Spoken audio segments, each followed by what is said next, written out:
days. From verse 21 into chapter 13, hanggang iti verse 25, there were actually 40 days spent by these spies. And in verse 26, hanggang iti verse 33, dagito'y the report, dagito'y nga spies.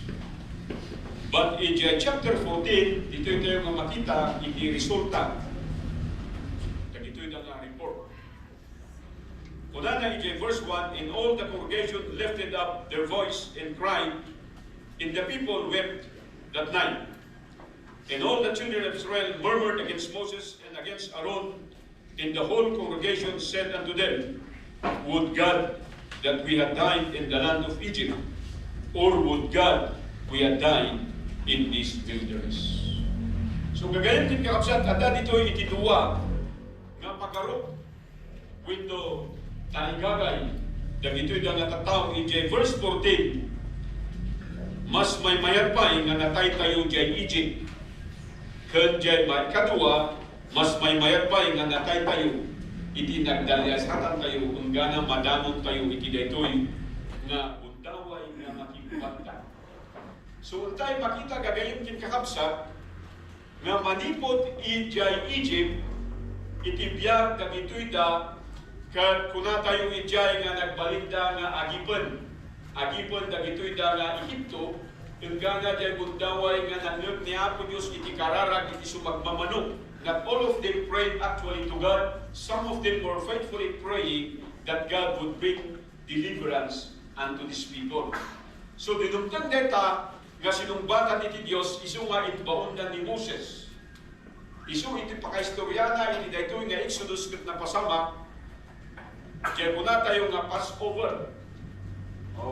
Ang lampas iti Holy Week, actually the Holy Week is a celebration of what we call the Passover festival nga nakarecord iti daytoy nga Biblia. So manipod iti Exodus hanggang na ginmanunda iti daytoy nga makigubatdan. So manipod iti Exodus, all they have to do was to walk. Mawatan niyo? All they have to do was just to walk.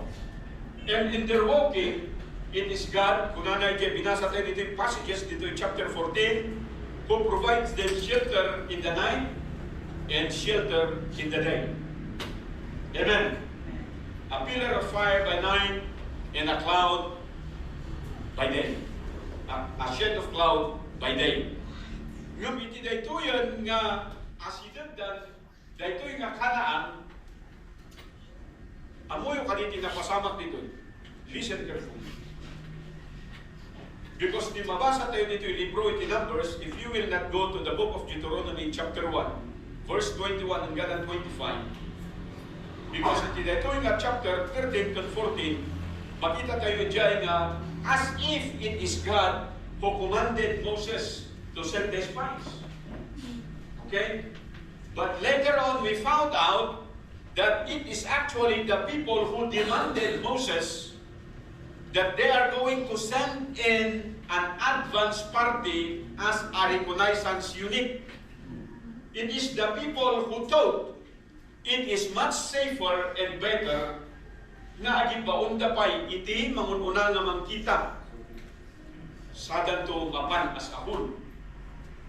In grant niya po Diyos di jay nga request da not as an approval or a blessing for them, but actually a scenario that we are going to find iti daytoy nga chapter 14.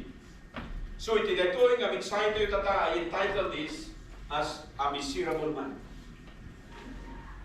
The miserable man.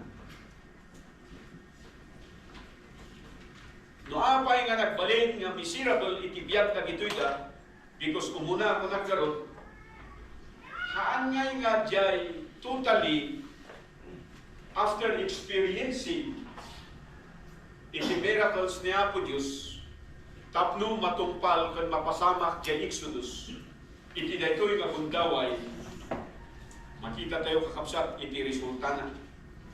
Jay ugalit tayo nga iso iti kuna tayo nga mayat, kuna tayo nga usto, isuti-surutan tayo. Because even in the later part na, iti dito nga chapter, ada jay presumption na ito'y nga katao. So I will use the first few verses and then the later few verses to jumpstart why these men are desirable. Kung tayo makita ganyan kitapsa, nga saan nga amin, nga aramidan tayo dito rabaw titaga, kung tibiyag tayo kasmaysa nga tao, kung una tayo nga parabol kiniapo, with bendisyon kiniapo. So iti dito nga bundaway, kita nyo dito, nagkaroon ka iti conclusion, iti i-pronounce ni Moses, nga nagbasol tayo kiniapo Diyos, haan isunan nga kumuyog kada tayo. And then, dagito'y nga tao, daras-daras da nga nagpakumbaba at nagbabawi. Kunada, nukas tagaron, makantayon, rumaot tayon. Kunan ni Moses kinyada, awan iti mapasama. Kaputa nagbasol tayon kiniya ko Diyos. Have you ever preached? To you preachers, let me ask you these questions. Have you ever preached?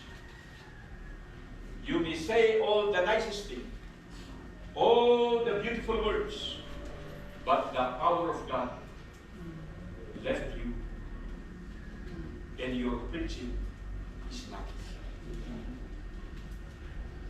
Amo kagayang kapsa, mapasamak dahil kada tayo if we are living a miserable man, a miserable type of life. Dahil diyan magbaga kada kayo, haan niya diyan ang tungkal sa nga dagos, iti pagayatan niya po Diyos, kita ang pa'y ibiyag mo di kalman, ibiyag mo di namisan, ibiyag mo nga naglabas, no! Ustumot lang sa ito'y baga nga itong tungkal akin niya po Diyos.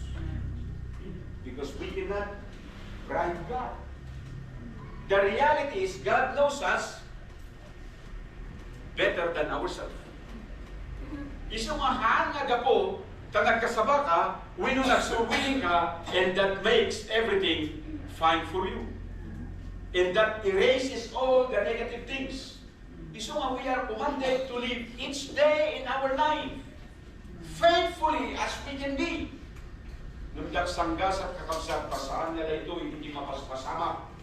That tayo, but we are living in spurts. Amoy yung spurts. We are not actually a marathon player. We are not actually, bakit ipananggi tayo kiniya po Diyos, mautputong tayo isuna. Among nga binigbigat, at serserbi tayo kiniya po Diyos, dapat ngam sa bali, kaya arabigan tayo, sa bali, pagserserbihan tayo, sa bali, iti prioridad tayo.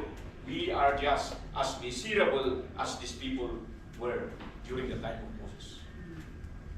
Anya kani, ada upat nga makita tayo nga attitude na gito'y idilo, gumilan ka hanga kaskas jay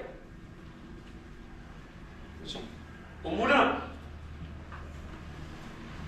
nga makita tayo nga attitude na gito'y sabi kasi dito, in all the children of Israel murmured against Moses and against Aaron. And the whole congregation of them said unto them, would yung magandang nangyari sa kanila, pangit sa kanilang paningin. Anong sabi nila? Mas nasaysayaan pa, namatay kami sa Egypt. When nung natay kami, di pagluar tayo sa Egypt, kisa matay tayo di takubatan. I was actually researching the time difference since the moment they went out of Egypt until the time that they sent out the 12 spies, and there were almost a year. The time was 1446 when they moved out of Egypt, and it's now 1445 when they sent the 12 spies. So isang taon na nakita nila ang biyaya ng Panginoon, pero nakalimutan nila yan dahil na naig yung kanilang takot. Bakit na naig yung kanilang takot? Umuna gagawin yung kapsa, because they misjudged their leader. They misjudged their leader. Hindi nila nakita yung sakripisyo ng kanilang leader. Hindi nila nakita, hindi nila na-appreciate kung paano inihanda ng Panginoon yung kanilang leader. Don't you know? Behind the scene, that Moses was prepared by God 40 years ahead. Than what was happening during the time of Exodus up until this moment. Yung nakikita ng mga tao ito, yung kanilang sarili, hindi nila nakita at na-appreciate yung sakripisyo na ibinigay ni Moses para lang sila ay makalabas sa Egypt. And most often than not, that is the problem within the church. We see our personal struggle. We see other people's struggle, but we cannot see how our leaders and pastors and preachers struggles in their life. We complain. We murmur. We misjudge them. Hello, hello. At anong mangyayari dyan? Because these people misjudge their leader, their life becomes miserable. Kung pastor, yung mayaman naman yung mga unfaithful, I do not care. The Bible says you can gain the whole world but loses your soul. Nakakabili sila ng sasakyan, nakapagpapatay ng mga bahay, I do not care. And so be it. O kaming mga faithful, huwag kasi yun ang tingnan mo. Wala ka mang bahay dito, pero may mansion ka sa langit. Di ba? Anong gusto mo? Bahay kubo or mansion? We misjudge. Bakit we misjudge? Because we have our own focus. Ang mga ito, nakafocus sila doon sa Egypt, nakafocus sila doon sa kasalanan, nakafocus sila doon sa mundo. Hindi sila nakafocus doon sa sinabi ng Diyos. Kaya nga palagi ko sinasabi dito, sa kabila ng mga tinuturo natin dito, mga lessons natin patungkol mismo sa Biblia, hindi pa rin tayo natututo paano tayo makakakitaan ng pagbabago yung ating buhay. We will just become church goers, but not church worker.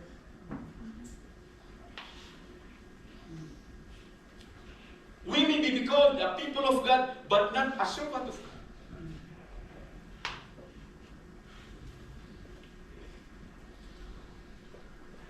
And our life becomes miserable. Sabi kasi nila dito, and wherefore hath the Lord brought us unto this land to fail by the sword, and that to fall by the sword, that our wives and our children should be afraid. So tingnan nyo, kayong mga magulang dito, na mahal ninyo ang iyong mga anak, makinig kayo rito. Ginawa nilang rason yung kanilang asawa. Ginawa nilang rason yung kanilang mga anak para lang i-justify yung kanilang rebellion sa Diyos. They began to blame. And playing game is not good. It will just make you miserable. At sabi doon, kasi nga, sabi nila, were it not better for us to return unto Egypt? And they said one to another, let us make a captain and let us return into Egypt. So lumabas din yung kanilang totoong damdamin, pagsuway sa kagustuhan ng Diyos, at bumalik sa Egypt ang kanilang gusto. Pupunta tayo sa pangalawang puntos natin. First, when you misjudge the leader, you are actually mistrusting the Lord. They mistrust the Lord. Yung nakita nila, yung report, totoo naman yung report eh. Nakakatakot yung itsura nila. At mumumada. That's this description. Kasi yung description nila, kumakain daw sila ng tao eh. O bakit? Nagkakatay na dala. So dagito ito nakita, dagito ito mga spies. At sabi nila, we are just grasshopper to them. Kakainin tayo, mumuyain tayo dyan, hindi nila alam nga isuda kat agmumuma.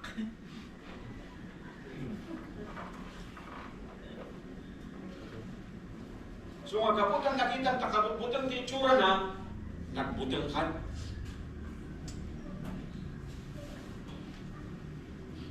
Hello? Mawatan nyo. Anya pwede makita tayo dito yung information. Nagdadakkel na. Handa ka makita. Nga dyan katakalan, kapigsaan, kamaitian, kaorganisan nga hili na parmag. That is Egypt. And there is no better and mightier country or nation, most organized and most advanced in its army, in its weapon, in its military power and might than Egypt. Itong nakita lang nila, para itong isang small time na kafgo ko man. Small time na region ako man. Saan nga batalyon iti nakita da? Ngam gaputa diyay puso da. Kat mas kayat da diyay Egypt, anya itinagbalinana, sinintinsyan da diyay leader da, and they began to doubt the promises of God. Kaya tayong maabakin nga tada kita. Kat nakito'y dato pa inbaon tayo. Kitaan nyo kani, no pagsilpuan nyo na ito, imbis nga itibilin ni Apo Diyos, mapan kayo. Ngayon kunan, dagito'y nga leaders, agi baon tayo pa. Ada dagay da processes, itibiyag tayo. May mga process tayong ini-insert. Makinig kayo. Na hindi sana kasama ng pananampalataya. Pero in-insert natin yan, alam niyo ba, yun ay pagdududa sa Panginoon. It is actually counted as mistrust. Mistrusting the Lord. Ang tingin natin nakakatulong, pero ang resulta nagiging mas miserable. So ang tingin nila na pag-espiya, yung pagbalik ay isang balita na nagpatutuo sa laman ng kanilang mga puso at damdamin. Are you following? Kung hindi sana sila nagpadala ng spy doon at sumunod na lang sila, wala na sana itong usapin dito. Pero tingnan nyo kung gaano kabuti ang Diyos. Inalaw niya ito para ano? Para mailabas ang totoong hangarin, damdamin at puso ng mga tao ito. Kaya nga sabi niya, idinahilan ninyo ang iyong mga anak, hindi ninyo sila makakasama.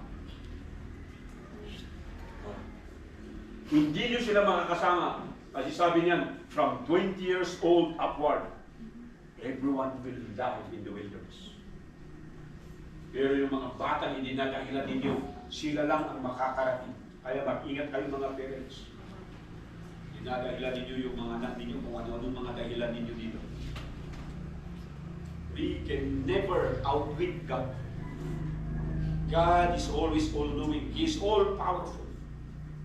All we have to do is to humble ourselves before Him. Mahirap ba yung gawin? Para sa mga taong ito, mahirap. Bakit? Yung pangatlo, they misjudge the leader, they mistrust the Lord, they misuse the love. Ang tingin nila, iniibig pa rin sila ng Diyos. Napakatindi. Di ba sabi ng Panginoon, nung pumasok, kasi, listen, ayam sika, dahul, agilid ka. Iti pa nagpagpagnadag ito'y ng atatao, agin na nadalaan, no, the glory of the Lord, could remain kinyada. Di ba? Ibig sabihin yan, ada jay linong. The glory of the Lord is the shade of cloud. Kat no jay shade of cloud nga diay, kat saan nga agmo, saan damot nga agmo. That is the leading of the Lord. Makarusan niyo. Ngam dito yung nga sitwasyon, gapota na dito yung nga tao, kat magsiriri kan magsikomplenda, the glory of the Lord went inside the tabernacle. And only Moses had to enter. And we have a picture of how the tabernacle looks like. How does it look like? It was all black. But only Moses can feel and see and hear the presence and the pronouncement from the Lord. At sabi ng kanilang pag-uusap na pag-aralan at nabasa natin kanina yan, na pag-aralan natin yan sa pag-aaral natin ng the first 5 books of Moses, at nag-usap yung dalawa at sabi ng Panginoong Diyos, sawang-sawa na ako sa mga tao ito, sabi ng Panginoong Diyos kay Moses. Wawalisin ko silang lahat ngayon at magsisimula ako ng panibagong grupo ng tao sa pamamagitan mo. Are you following the story?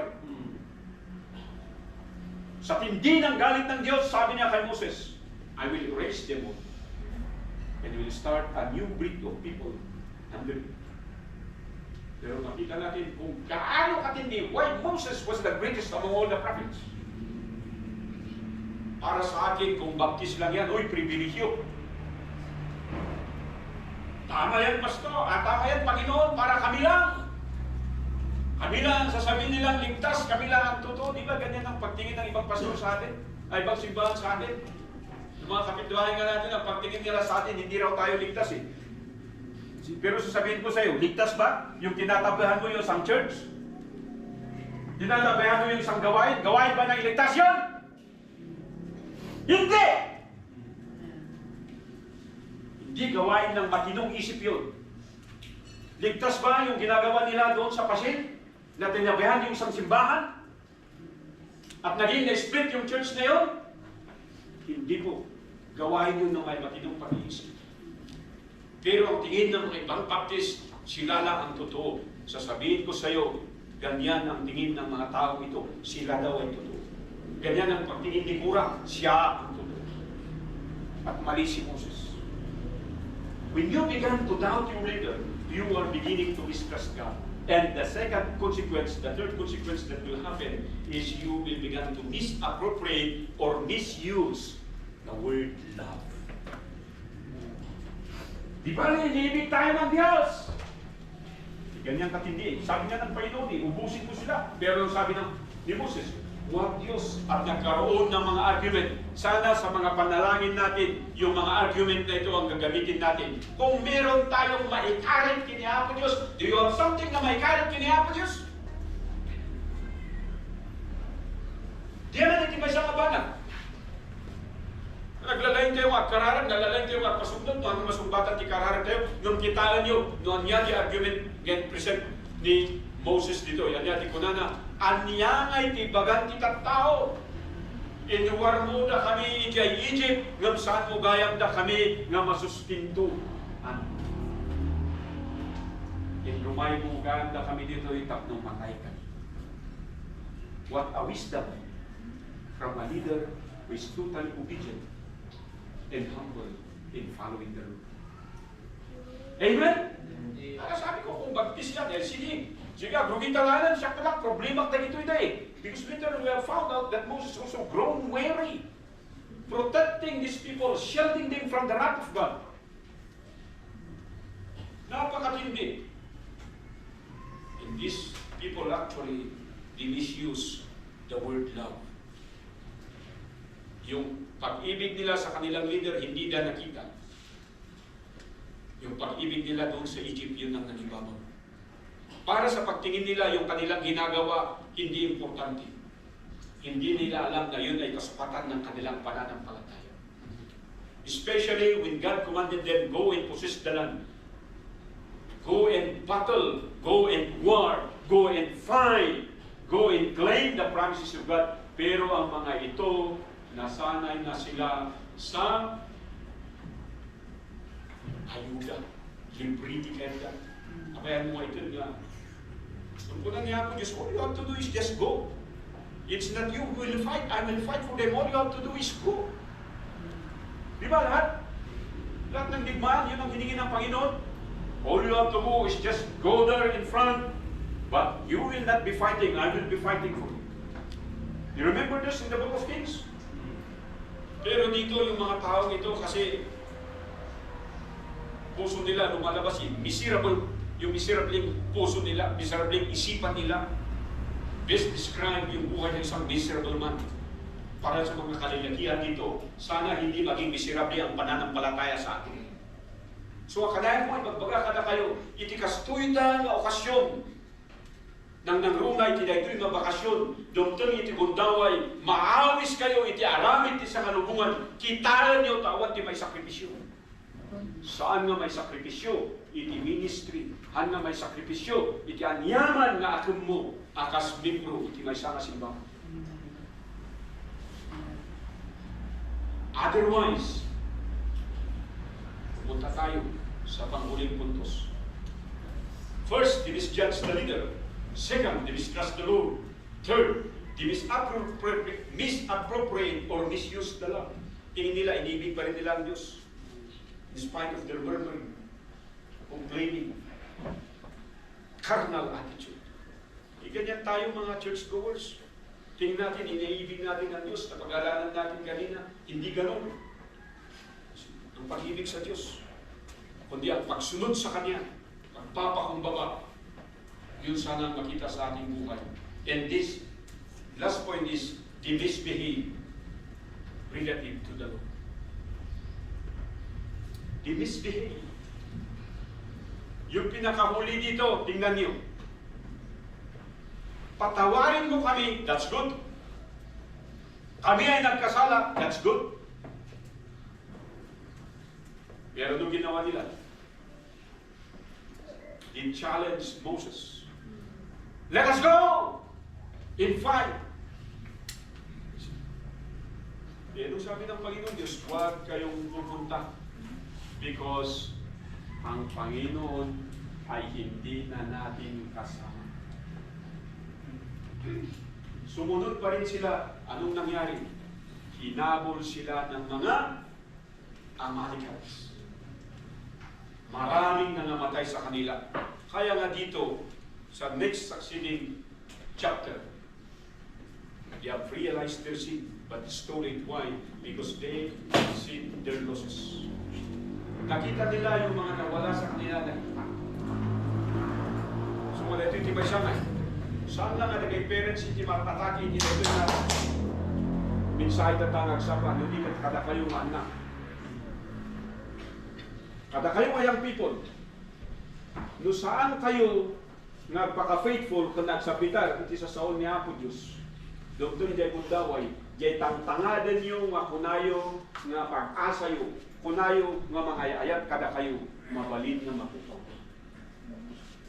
Why? Because it did happen to these people and to their family. And they began to realize that they have been living a miserable life. But it's too late. Why? Because the judgment has been set. Anong sabi dito? No one among you can set foot in the promised land. You will all be consumed and you will all die in the wilderness. Napakahirap po hanggang dito. Mamuyog agad itlap siya. Saan pa'y nangaladawin yan? Only we need to do is to follow the leader, to trust the Lord, to appropriate the love of God, and to behave using the laws of God. Kahit sinasabi ng iba, wala nang batas ngayon, ang batas ngayon ay grasya, mali po yun. Ang grasya ng Panginoon, binibigyan pa tayo ng panahon para magbago at ipakita ang totoong pananampalataya. Are you willing to answer that call? Or you will just make your life as miserable as these people? They walk. They did not go back to Egypt. They keep on walking. But as they walk, they die along the way. Gusto nyo bang mangyari yan? Or you want to see the fulfillment of the promises of God in our life? The decision is yours. Shall we all stand up and let us pray? Mamingsan kaya po Diyos, sa dato'y kami tatang at sapa at parintumang ka nagpakaasikin ka. Nakakaasi ito ng kalkaldaang iti napasamak kadagitoy da nga tattao. Sapay kumat na mamiris mi nga dagitoy da nga tattao kat kaslamot lang kada kami. Ada iti pamilyada, ada iti sagibwada, ada iti ambisyon da, ada iti tarigagay da. Nung dagitoy da amin nga po Diyos, nagbalin nga awan iti serbina, nakuha po Diyos. Saan da nga napadasan, saan da nga nakita, kung saan da nga nabadakan, iti kari iti Diyos. Pakatungpal, iti bilin iti Diyos, no apay nga inuwar da isuda. Iti ili iti hipra. Asim nga po Diyos, kaya ito iti mangiladawan ka na kami. No apay nga salakan mo da kami. No apay po Diyos nga kunami, na nagbabawi kami iti basol ni, at inawat mi ni Kristo kas manubot kin magisalakan mi. Pangasim, kada ito'y nga klase nga miserabli nga biyak, miserabli nga pamati.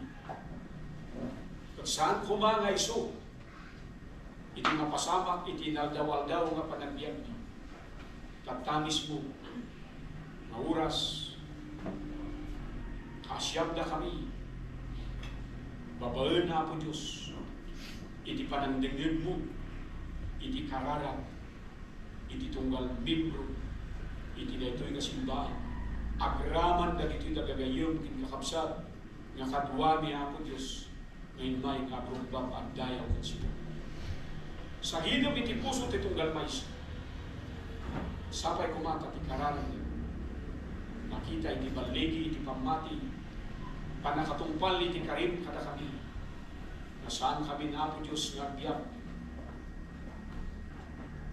nga iti basol iti mga ay-ayam iti biyak, nudigat iti sasama, iti panagserbimi kung sika, kung awan po Diyos, kontaminasyon.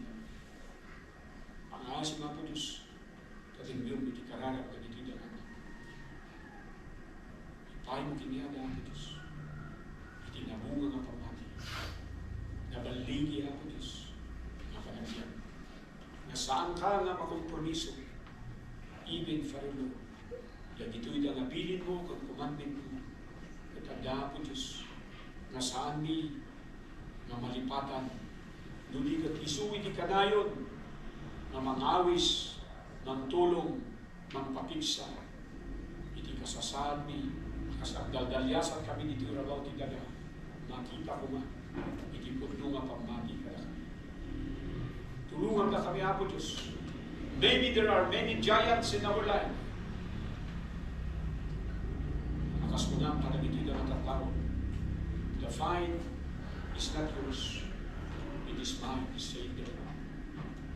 Kargami lang, jebiyat mi kan iti bagimi, iti sangwanan, na magsurot, magtungpal, iti bilin mo ka.